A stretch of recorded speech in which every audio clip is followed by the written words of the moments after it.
Welcome to this meeting of the Cemetery Board, everyone. I'm Dan Fitzgerald. I'm Secretary of State, our paralysis designee chair. I am Christopher Wiles, and I am here on behalf of Attorney General Schneiderman. Bob Welch, serving on behalf of Dr. Narif Shah, Commissioner of Health. Richard Fishman, Director, Division of Cemeteries.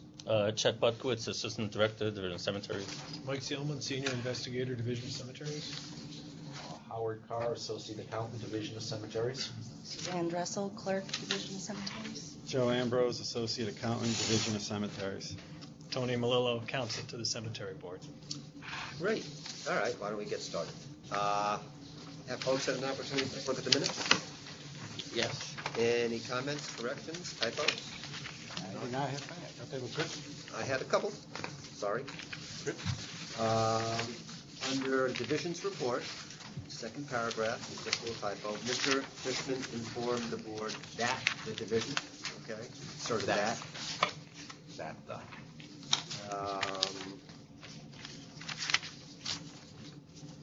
Under only in crematory, let's see. I had a question. It says a letter dated 1/16/2013 was sent to the only crematory advising that determination has been made to the New York Cemetery Board regarding crematories grandfathered after January 1, 1998. What was that about? I mean, why is that there? Like the letter, that's our policy letter, essentially? I think so. Goodness. Because I don't know what it really adds to the discussion. I think it's a little unclear as to why it's there. I thought maybe it would just be better to delete that and just say he was advised that he could not add a retort unless, Okay. right? Right. Delete that sentence and then just he was advised that he could not add.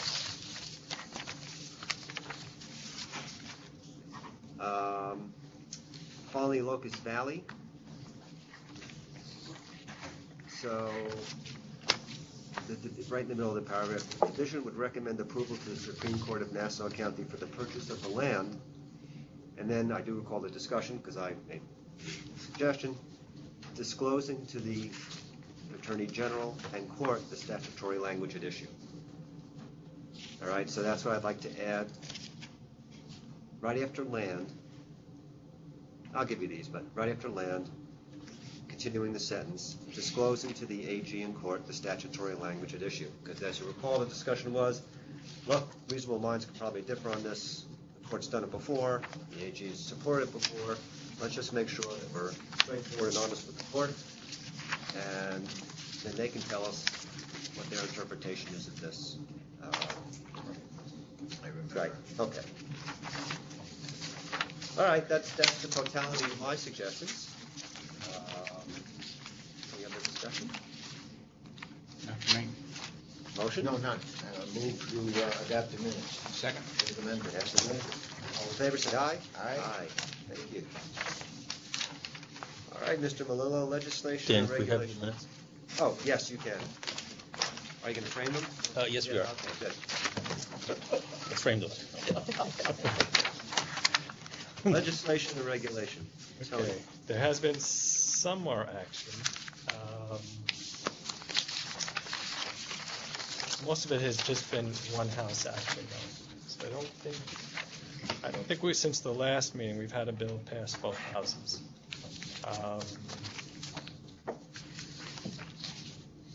And there's been one new item that was introduced, which would allow religious cemeteries to reclaim abandoned graves similar to what the NPC allows. Okay. But no cemetery board involvement in that. Right. I mean, just for information purposes, do religious cemeteries need a statute to reclaim graves? Wouldn't it fall under their own, whatever their own rules and regulations of what they want to do? Someone must have felt they did. Obviously, I just thought they were powers unto themselves. They could do whatever they want. But I guess they feel comfortable. Probably a matter of contract and Right. custom. But Richard, it's a great question. I really don't know the answer. Yeah. don't care either. There's a good bureaucrat's answer. It ain't my jurisdiction, don't care. Okay. Anything else, Tom? There was one bill that did pass both houses that really doesn't involve the division or the board. It allowed the town, I think the town of Webster, to transfer a cemetery it took over to the village, because the cemetery is within the village. So it's really doesn't affect us. All right. Thank you. Does this stuff die then if it doesn't pass in this session? Yes, and then it's resurrected next session.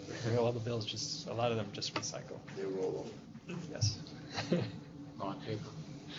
Yeah. Well, they're going paperless, right, soon? I heard that. That would be a good thing for the legislature. Really? The assembly anyway, right? I was going to say a few trees. Anyway, Keep track of that for us. Yeah. Let us know how it's going. How it's going. Richard, Yes, sir. go. Okay. We've had some interesting developments in the last week regarding crematories, both in New York and outside. Let me give you the positive spin on our rules and regulations. As you all know, it took us a number of years meeting with the Cemetery Association and the Funeral Directors Association to come up with our authorization form, which is a state form that all crematories require to fill out properly to perform the cremation in New York State. The good news is when we started, compliance was 10% by funeral directors. Anything new, there's a lot of starts and stops. Right now, it's over 90%. Right.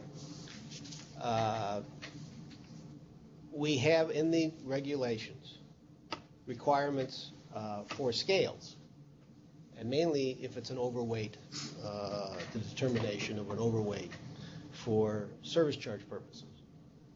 However, the fact of having a scale is more important than even that, and it was proved to us at Crematory I was at with Mike and Len and our new investigator in New York, where the authorization form indicated the person was 107 pounds, and yet the worker at the crematory could hardly lift it out of the hearse. And we had questions whether or not this body was the body. The crematory doesn't have a scale. If they had a scale, we could have weighed it and we could have determined that this thing was significantly heavy. The funeral director swore that this was the person. They had the paperwork signed off by the husband after an identification. That's all well and good. But what else could be in the box? We've had incidents in the past where medical waste is put in there. We even had one of a propane tank that was left in there. Supposedly empty, but fuel from propane is always still around. Dogs, cats, snakes, elephants, whatever else could be put in there. So nobody knows.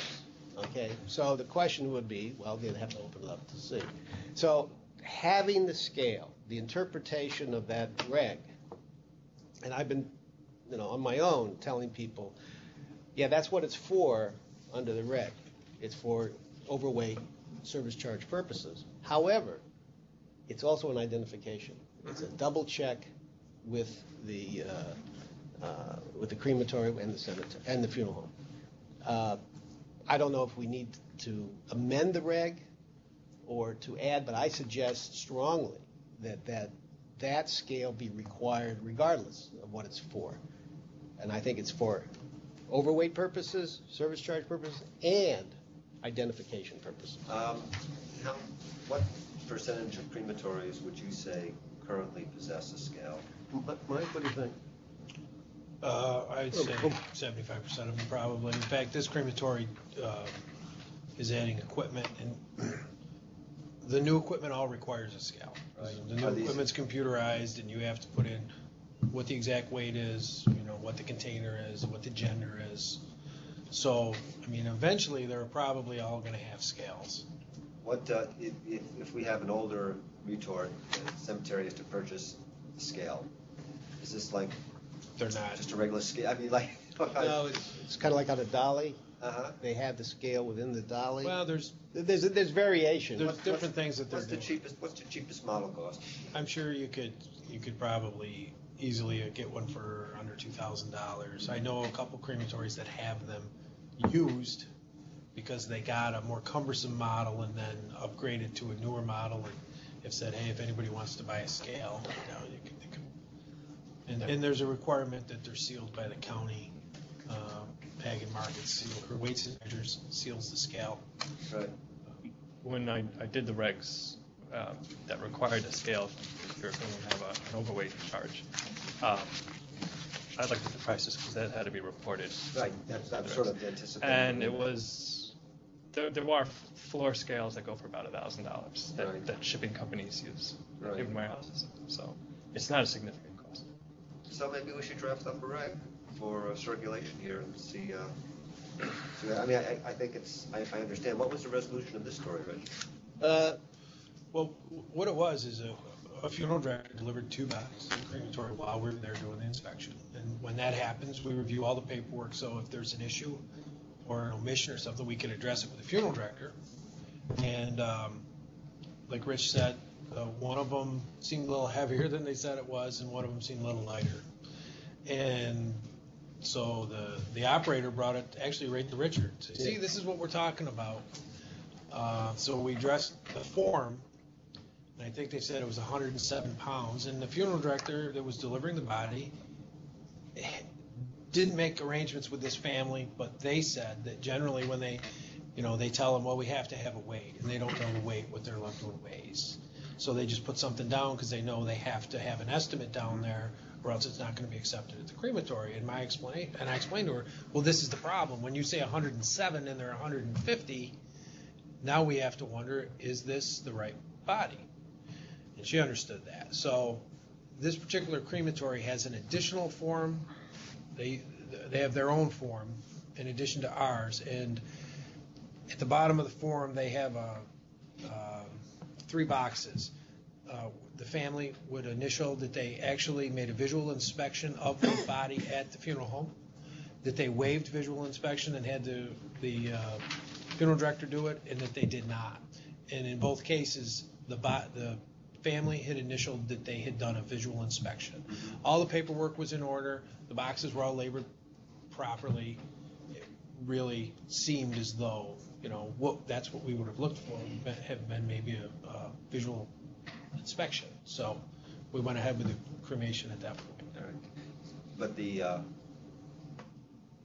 in doing a draft regs, I'll have to address what is a substantial departure from the weight versus minor, because essentially what we'll be saying crematories is have the weight is substantially off, whatever that means. All right, you can't accept the body.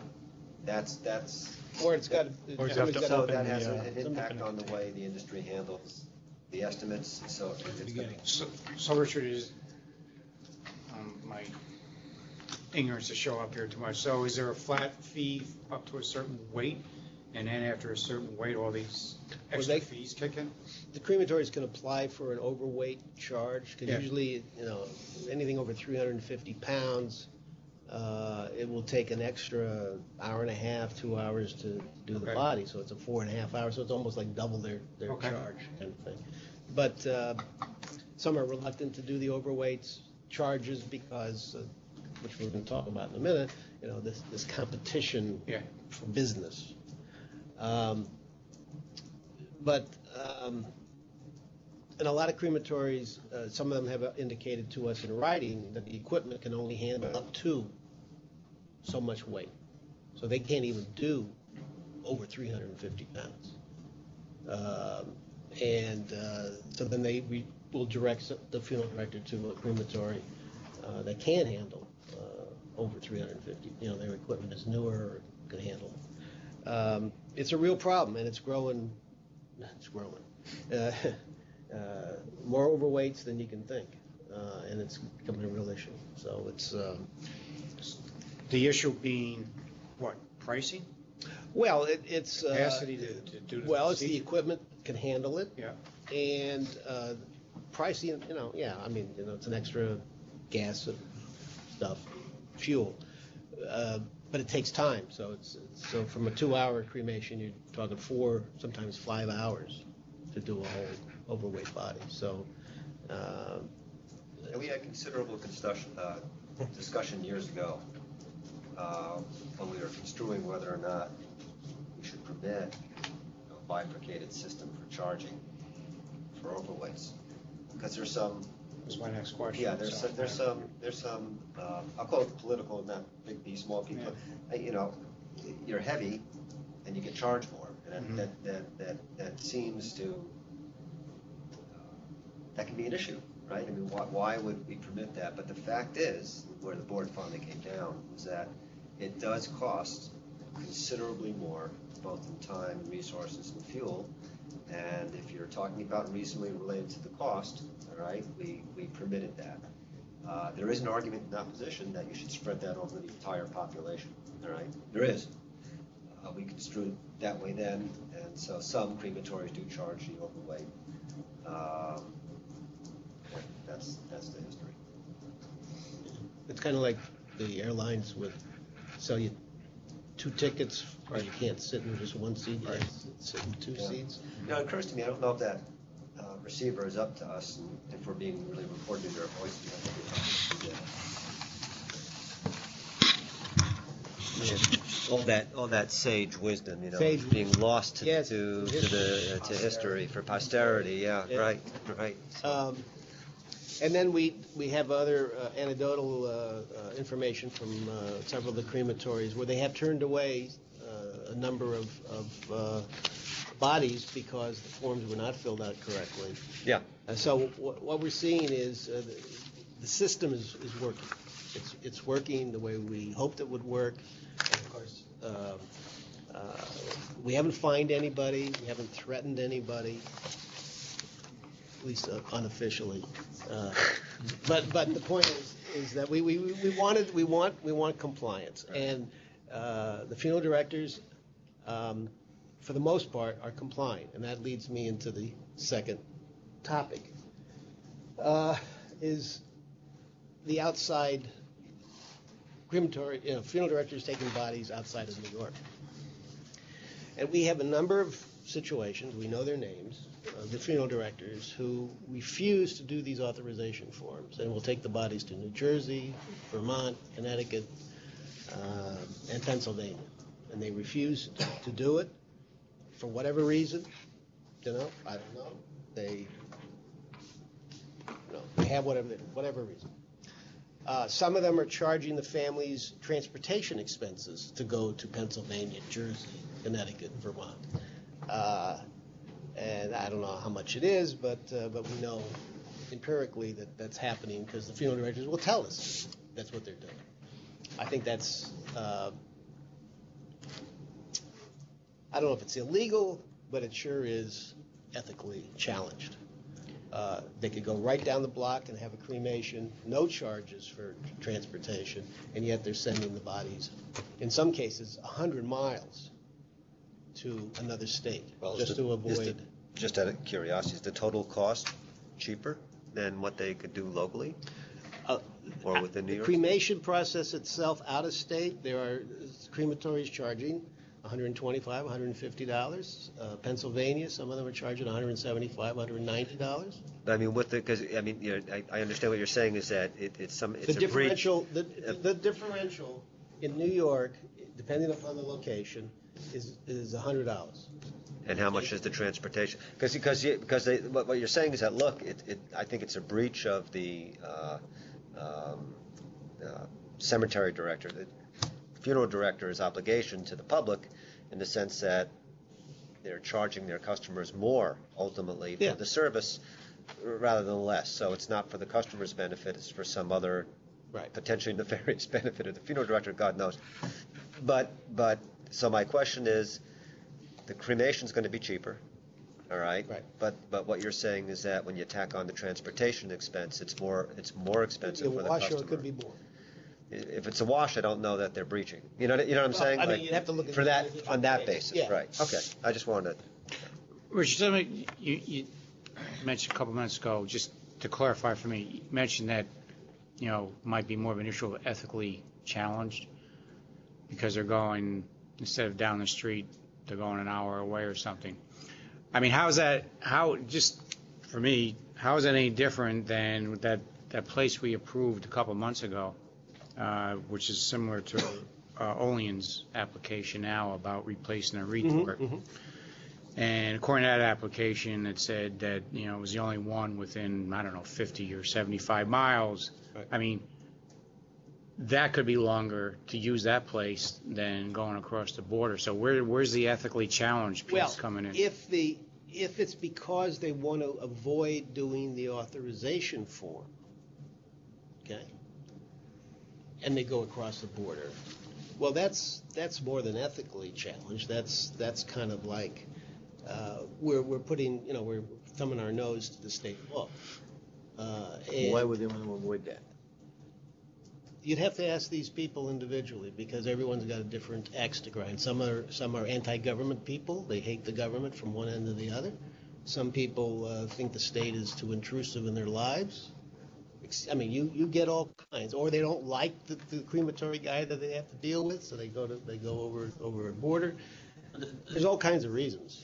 And the other week, I got a call from a current director, wanted to know why he couldn't use the authorization form for cremation that the deceased had, in anticipation of his demise, prearranged everything and signed an authorization form to be cremated. And why can't I use that? I'm told I can't use that by the crematory. I said, you cannot. And he said, why not? Because our new authorization form indicates, someone has to be able to indicate to the person that's authorizing the cremation that any medical implants have been removed. So the authorization form previously does not include that. Right, but but we did the authorization forms. It's from our regulatory jurisdiction, which pertains to cemetery, crematory. All right, so that it pertains legally only to those transactions which occur in New York State-based crematories, because our jurisdiction does not extend directly to the funeral directors, nor does it extend to out-of-state crematories. So what I understand, this is for the protection of both the crematory operator and of the public. And I understand the comment that it's evading the spirit of the law for a funeral director not to complete the form for whatever reason and avoid that. But I don't think it, and Tony, correct me if I'm wrong, I don't think it is violative of the letter of the law. The law would have to be different. In order for the crematory, in order for the form to pertain to every transaction, would have to be a statute which is directed towards funeral directors and their obligations directly. And that's something different. I thought you were going with the ethically stuff. I thought you were going toward the expenses being greater for this and thus benefiting.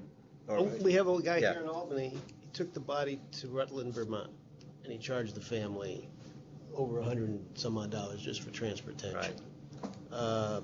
And the one I talked to said, well, forget that. I'm going across the border. I'm going to Jersey. Said what? He's going to Jersey.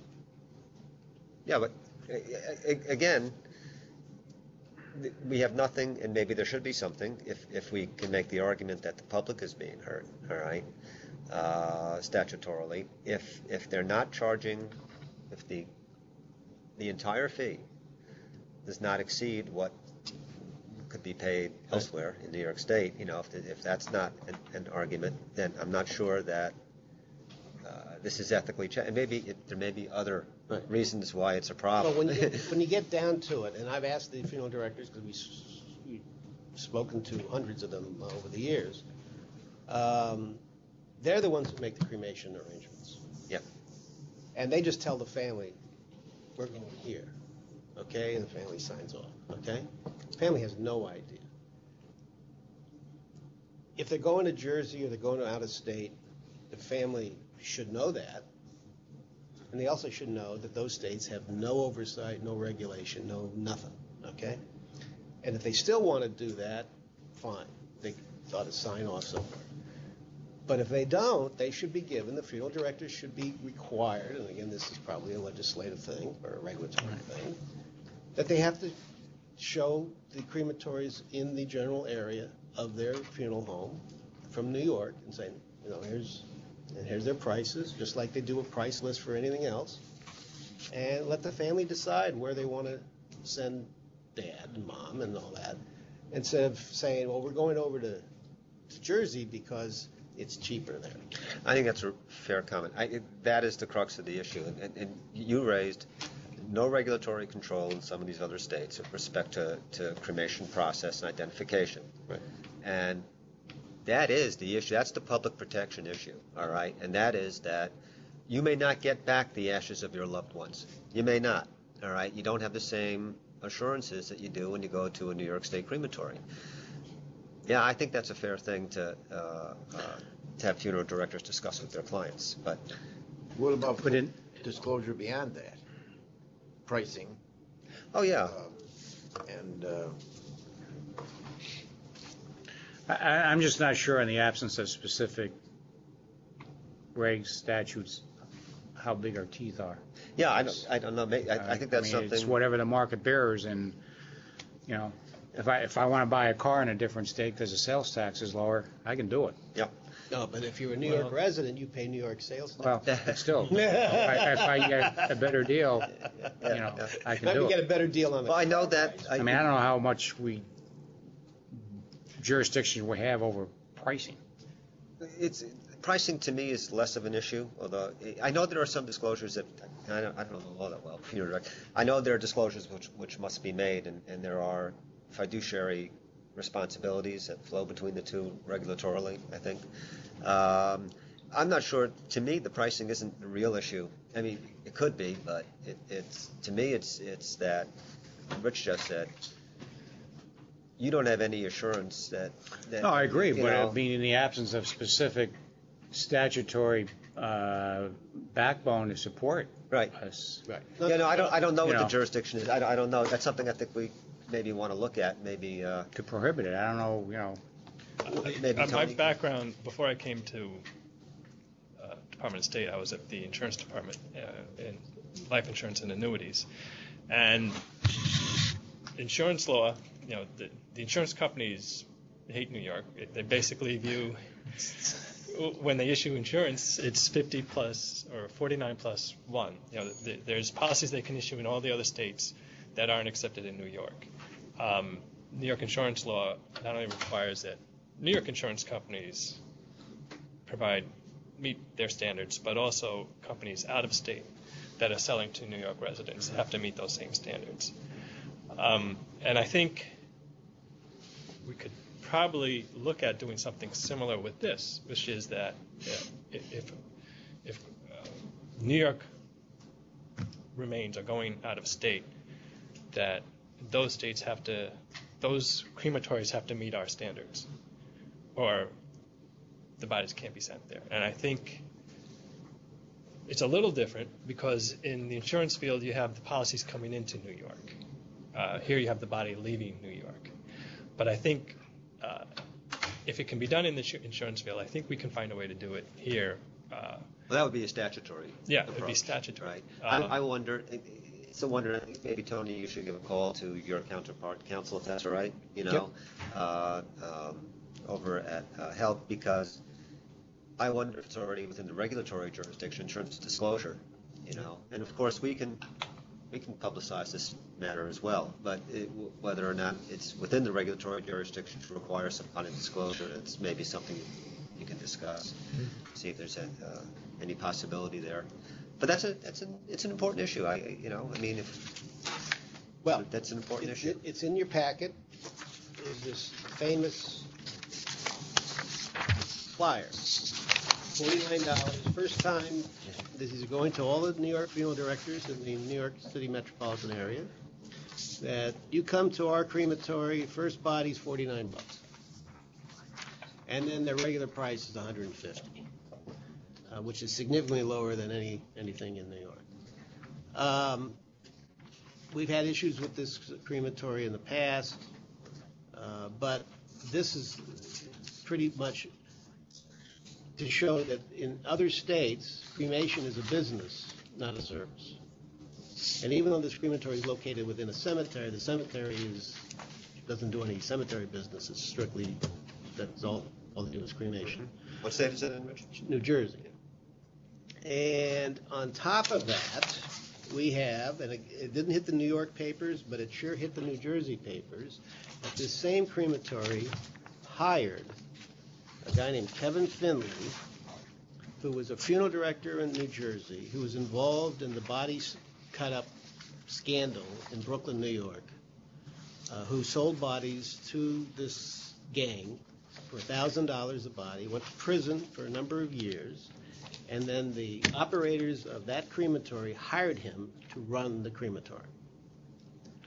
And the crematory itself was involved in that issue because they cremated the remains of those bodies that were cut up, according to the district attorney in New York, in Brooklyn. The public outrage was so great that they had to fire this man right away.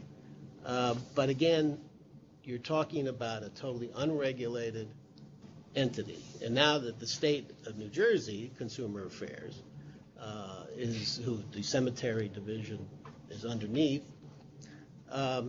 is looking into it. And I made a comment. Well, if they don't have any laws and regulations about crematories, what are they going to get them on? You know, stupid hiring policy? I mean, I don't know. But there's the dilemma. These are out there groups doing their thing, but they're cremating thousands of New Yorkers in New Jersey, Pennsylvania, to a lesser degree, but definitely in New Jersey, big time. And he's one of the major crematories. So that's the kind of people you want to have dealing with our New York residents. Then that's it. That's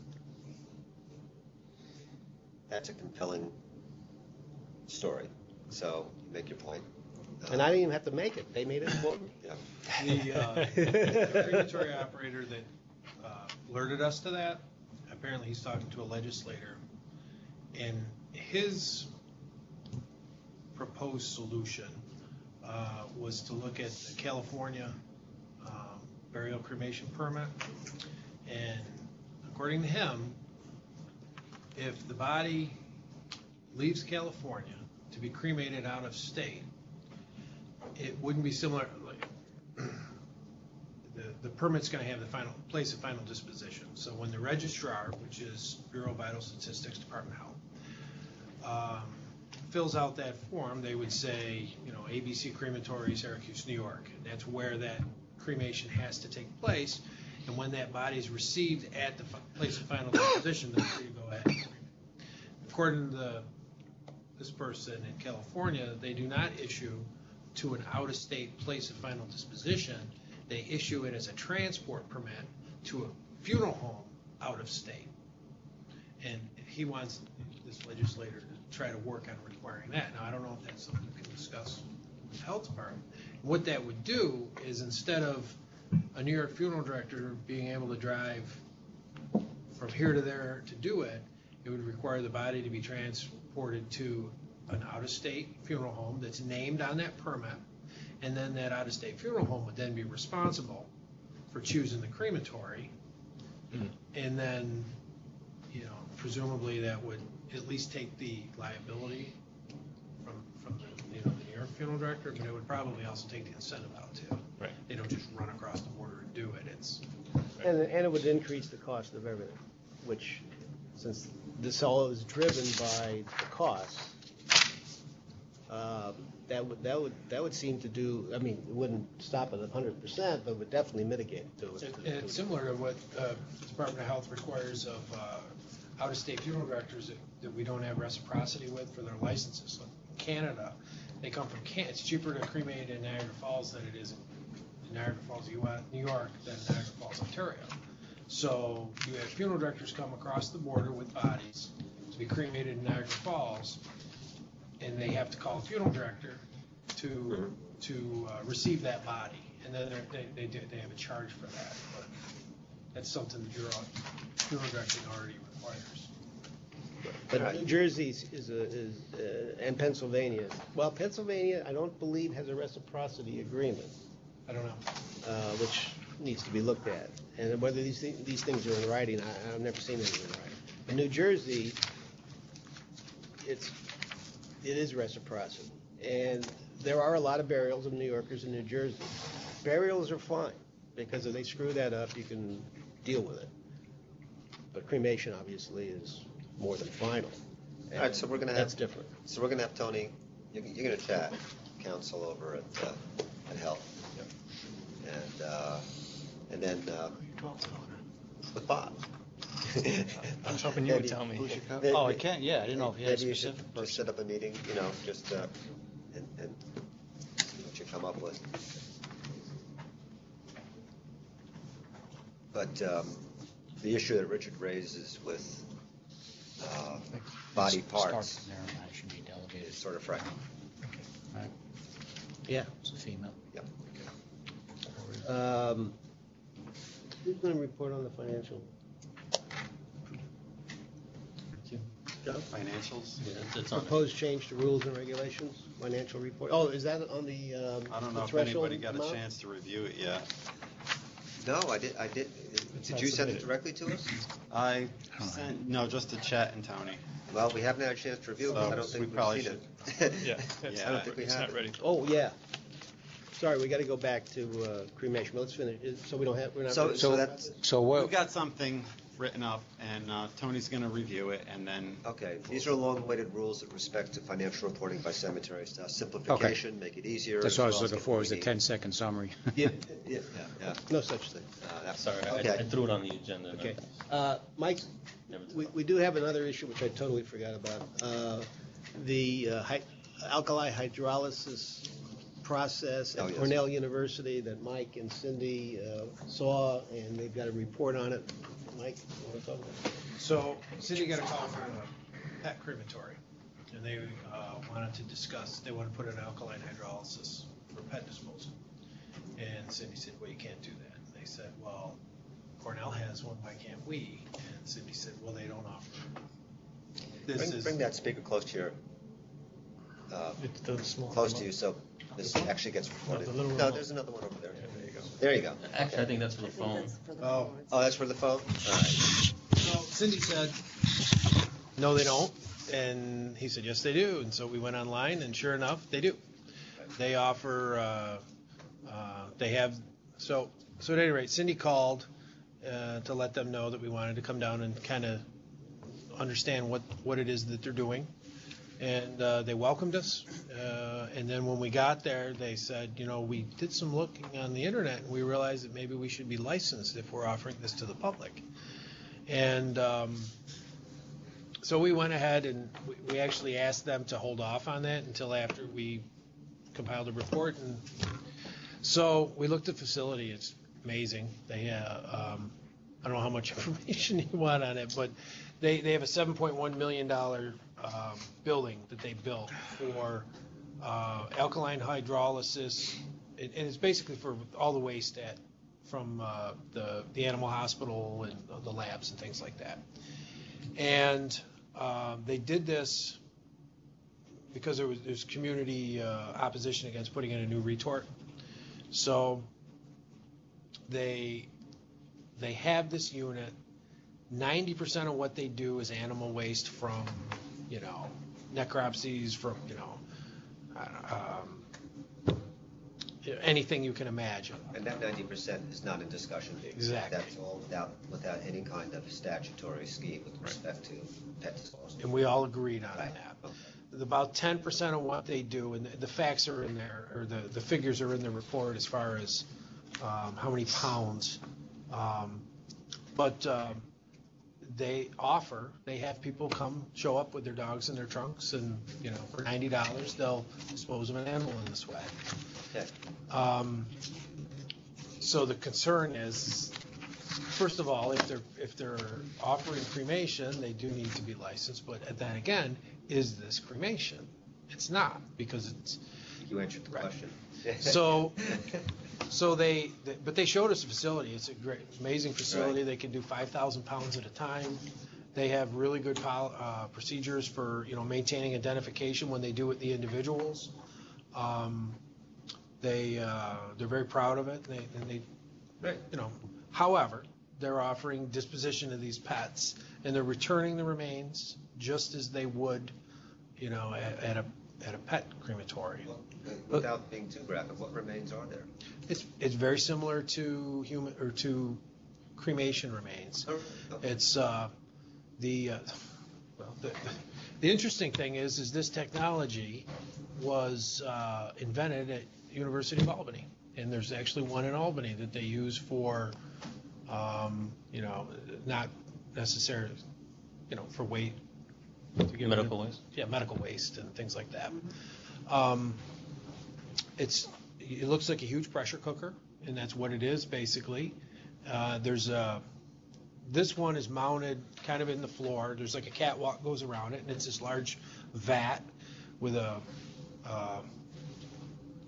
picture like a container that goes inside the vat that has holes in it, screens like a fryer or something like that. And the remains go in there. They have individual containers to put individual pets, and they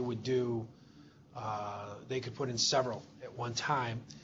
They close the lid, and they have two steam generators. I mean, it's a $7.1 million facility. Yeah, they have two steam generators.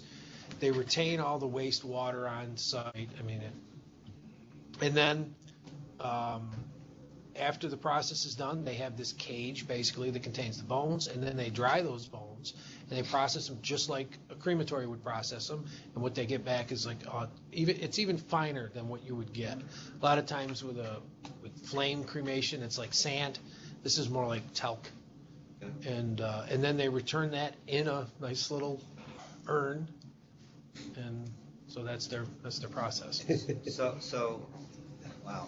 So the issue, I don't think we have to spend too much time on whether this is Right. information or not. But it's a jurisdiction issue whether or not licensure of any kind is required. And Tony, why don't you I know you Right. moved it on this, so. Yeah, it's general business law regulating pet cemeteries, pet crematories was enacted in the early 1990s. And it was intended to cover all pet disposal. But at that time, the two methods of disposal were burial or cremation through heat and flame.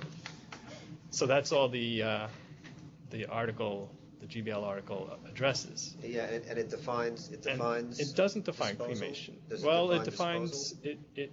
By interment or cremation? Does it say that? I didn't bring it with me. It does. See that? You should have it memorized. I know. I've got a section of it here.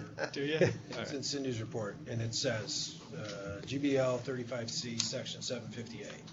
To engage for a fee in the business or operating a pet cemetery or crematorium means it refers to a person who holds himself or herself out directly or indirectly as being able or who offers or undertakes any means or method to dispose of pet remains by earth burial, entombment, inurnment, cremations, or other means. Oh, it says or other means. That's fascinating. Okay, so potentially they have to be licensed. Right. Now, I will say this because I let the conversation go on perhaps too long because it occurs to me that the cemetery board has no jurisdiction in this matter. This is a licensure discipline that is undertaken by the Division of Cemeteries, but it's not. We just deal with human cemeteries. Thank Pet you. cemeteries, we have human interment there of cremains, as we recall. So that really the board needn't weigh in on this, and probably shouldn't. But it's sort of a FYI for the board. It sounds to me like this entity needs to be licensed. It sounds like they agree, but. Tony and Rich, you need to take that in hand. And I still suggest strongly that Since they license these entities, they ought to enforce it as well, and we just stay with the humans. It's hard enough to deal with them as opposed to the pets. If the statute requires licensure, they have to be licensed. No, I understand that, Yeah. but that division of licensing does that, but the enforcement side is us, until they took this Right. one case, which involves a private eye, which Yeah, they, that's internal politics. I understand, Yeah, I understand, let's- but Tony, we don't have the time. The one, whatever the statute requires, get it done. the one, this does come to human cemeteries because, this alkaline hydrolysis Well, is a process. that's why this is that- an FYI. that It's coming. crematories are looking at. There's a NICEAG has a bill that would broaden the definition of cremation to include Right. alkaline hydrolysis, which is in the legislature, but I don't see it moving so far. So it is a process that is gaining attention.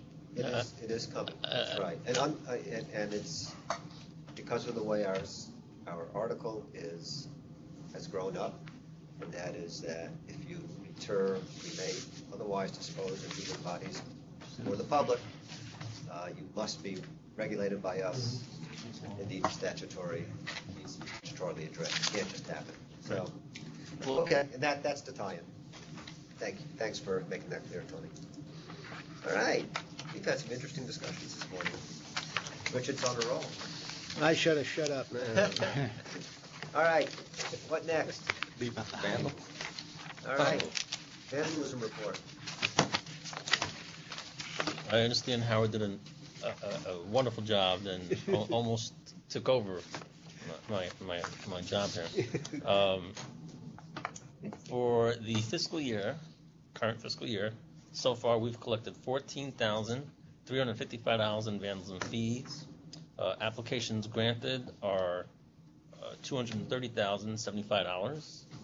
Applications pending are $480,733. Okay, thank you. Vandalism orders, we have Fairview Cemetery, dangerous monuments. Anybody have any comment on that one?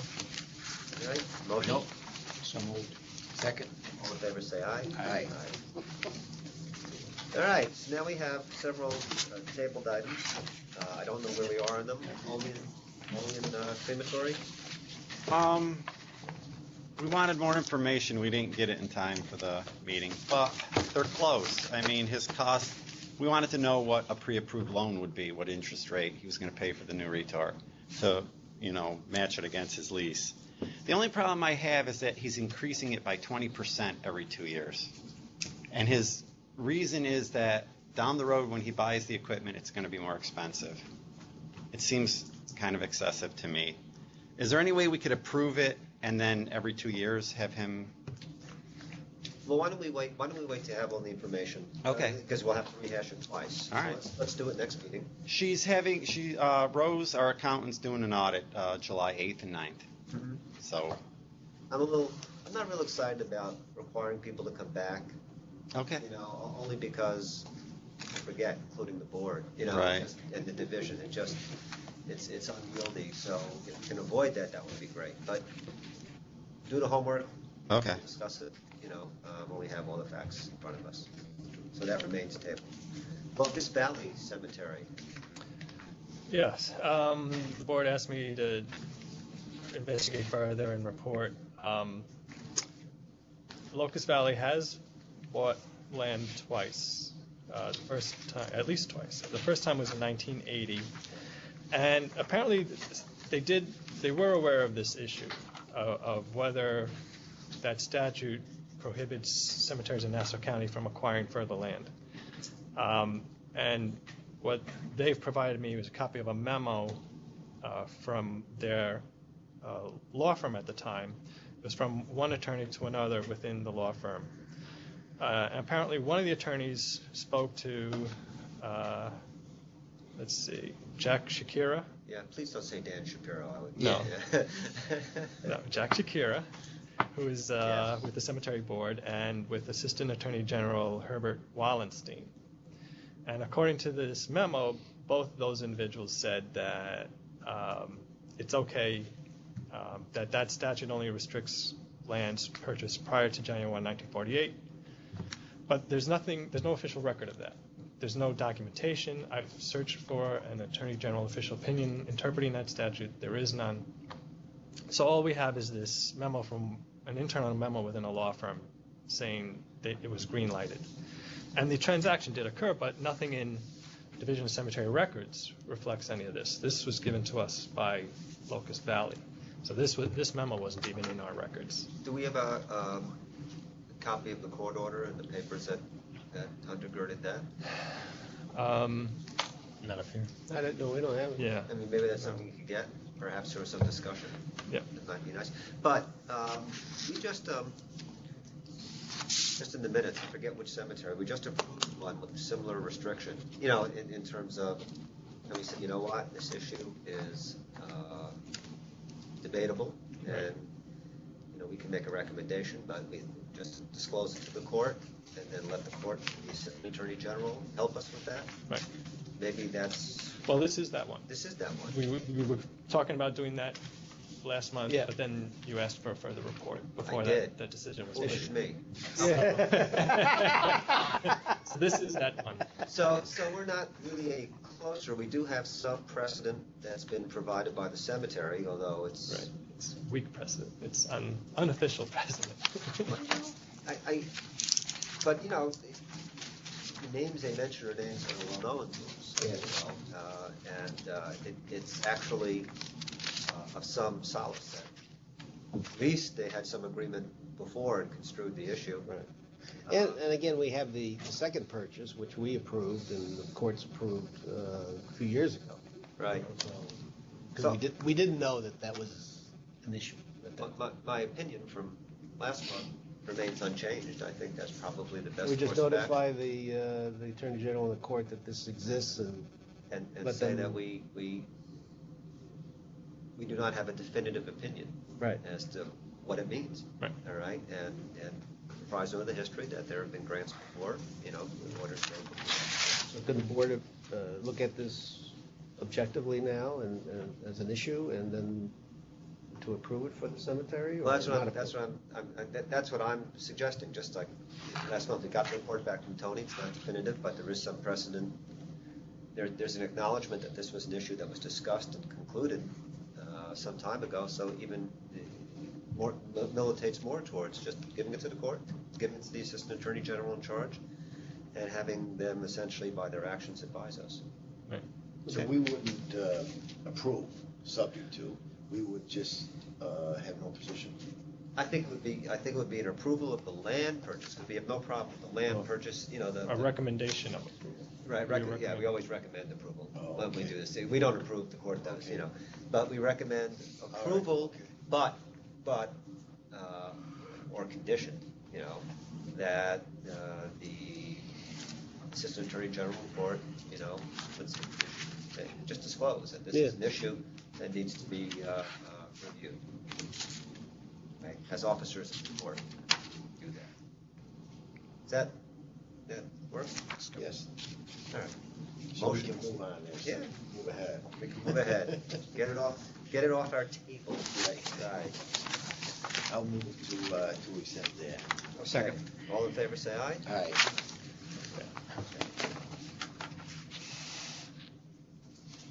Wow, we actually struck one off. That's amazing. Great. Washington Cemetery, Asbury Cemetery merger. That's still tabled as well. Yeah, I can give you a little information. The issue here, and it's an issue that's come up before, and that even exists in another case that we're handling now, is that Washington Cemetery is such an old cemetery, it predates filing its incorporation papers with the Department of State. So as far as the Department of State knows, this cemetery does not exist. This entity does not exist. So it's difficult for the Department of State Division of Corporations to accept merger papers for an entity that it has no record of existing. I've been working on this with counsel for Division of Corporations. There's a one-sentence provision in the entire MPCL that talks about filing a reincorporation, and that you can do that, and it doesn't create a new entity, it continues the existing entity. Yeah. But there's no explanation, there's no procedure set forth, it's just a one-sentence thing. So he and I are doing some research into the history of this, and we're going to try and develop a system for these old, ancient corporations to file a reincorporation document to get their existence acknowledged at the Department of State, which would help them too, because often when you have to get loans and things, you have to show proof of your existence. And so for division of corporations, this goes beyond cemeteries. There's a lot of these ancient corporations. So we're working on that. But unfortunately for Washington Cemetery, until we have a procedure in place, this merger is kind of in limbo. So what we're recommending to them to do is do an abandonment rather than a merger, because that doesn't require filing anything with division of corporations. Well, let's back up the train just a little bit. We don't need a regulation, corporations, I don't think. No, I don't think so. We simply need to agree on the form of the filing. Right. That should not take, in my opinion, longer than about a day. Okay. All right, so let's have a chat. I mean, if that's the better thing for Washington Cemetery to do, is to pony up on a new certificate. If that's easier for them, we should make that happen. So why don't we talk to Gary? Yeah. Okay. The paper should be here today or tomorrow, so they sent them up. Oh, they did send them. Yeah. Yeah, we had initially talked with Washington Cemetery about filing a certificate of incorporation. Uh-huh. The problem is that we don't want this to result in a legal interpretation that Washington Cemetery, the old Washington Cemetery, ceased to exist, and this is a new Washington It's a certificate Cemetery. of reincorporation or whatever the title is. Because then it loses its tax ID number. It's starting all over. All right, so is what's taking time not the fact of the form of the filing, but are we checking with IRS essentially? Not so much that. We're looking at, there are some other reincorporation provisions, like specific to banking, specific to education institutions. So I believe Gary's looking at those, how those are handled, and he's going to try and mimic that. Okay, let's try and be expeditious. I'm sorry, I know it's not just a day, Gary, if you're listening, but I think we can do that with some expedition. All right, so let's do that. All right. We'll hold that either option to December. Yep. So the problem is Washington, the other one's okay. Right. Yeah. Right. All right. For your fun reading later. What's Richard doing here? This is a Time Magazine article on cremation that's going on. Oh, okay. Thank you. All right, that does conclude the public business for today. I have one more piece of business, and that's to hear from folks if anybody would like to address the board for any reason whatsoever. Anything today? I look expectantly to Mr. Fleming. Yes, shockingly, I have something to say. Dave Fleming from the New York State Association of Cemeteries. Just to follow up on something Mr. Fishman said, the association continues to be very concerned about the lack of consumer protections and the lack of a paper trail to identify that the remains that are leaving the state of New York are those that actually come back. And we think that this is like the Wild West. You can just take a body anywhere you want to avoid the regulations of the state. Obviously, would encourage any of the discussions with DOH to ensure that there's some sort of paper trail to give.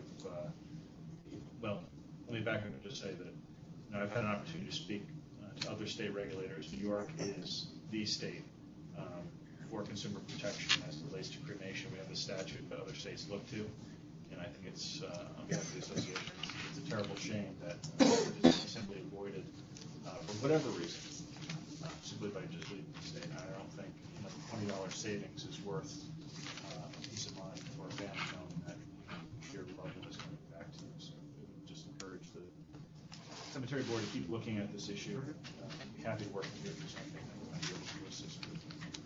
And the other issue is, and so clearly, this whole, just to follow up on that also, is that for our daily news friends that are watching, as they always do, the Blue Flame special that they offer in New Jersey for $49, is that was circulated to you, is a real problem, I think, for encouraging this kind of subversion of regulations. So, it is a hard and fast example that this is going on. This is not just something people are anecdotally talking about. It's actually happening.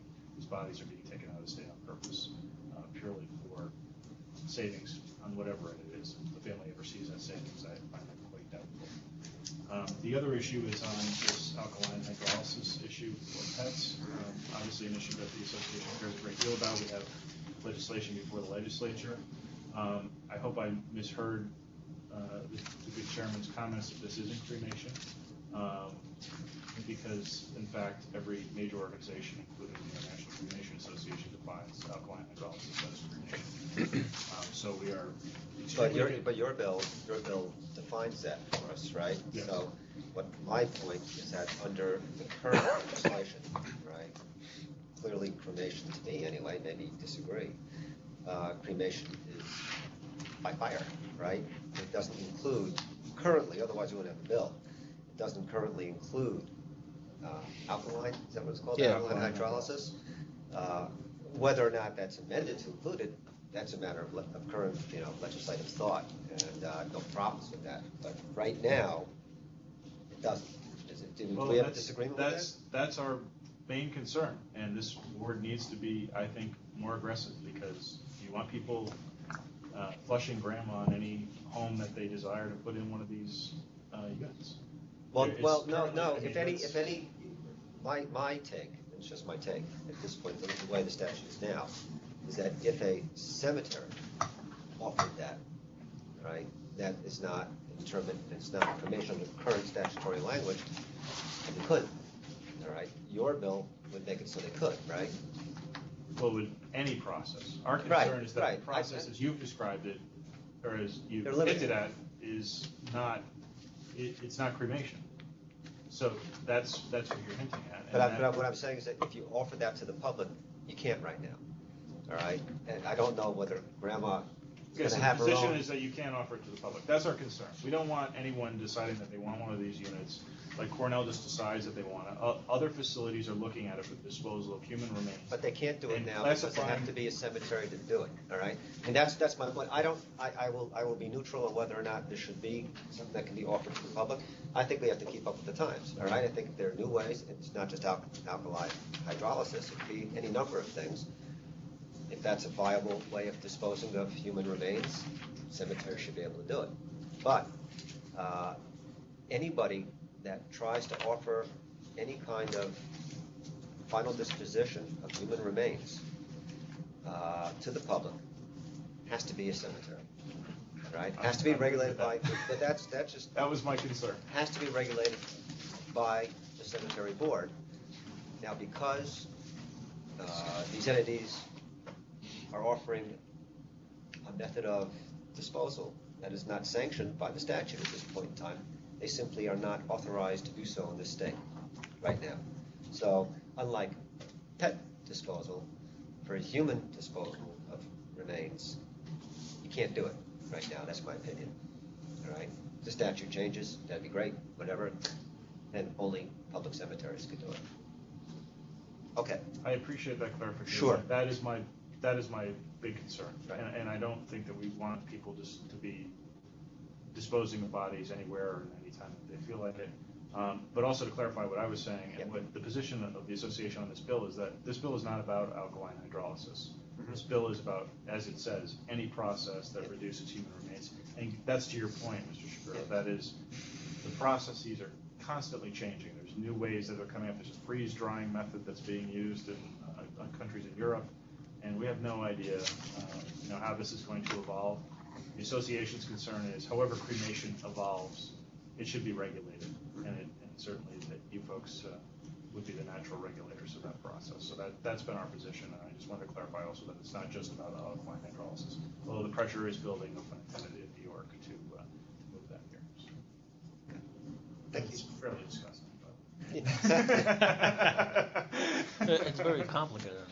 It's extremely expensive, and while it's being sold as a green alternative, what you didn't touch on is that there are very few operations that actually store this wastewater on site. Most of them involve flushing them through the general sewer system, which if you Google some of Britain's experiences, it's not a particularly pleasant experience that Britain's had. Okay. It's lunchtime. Who's hungry? Jeez. All right. Any other comments today? All right. Okay. So, folks having spoken, what I'll say is that we'll be going into executive session for investigative matters. I can move to do that. Second. All in favor, say aye. Aye. Aye. We'll take a 5-minute break and then we'll hit executive session, move out.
All right, everybody, having exited executive session with no motions or resolutions, I will motion to adjourn.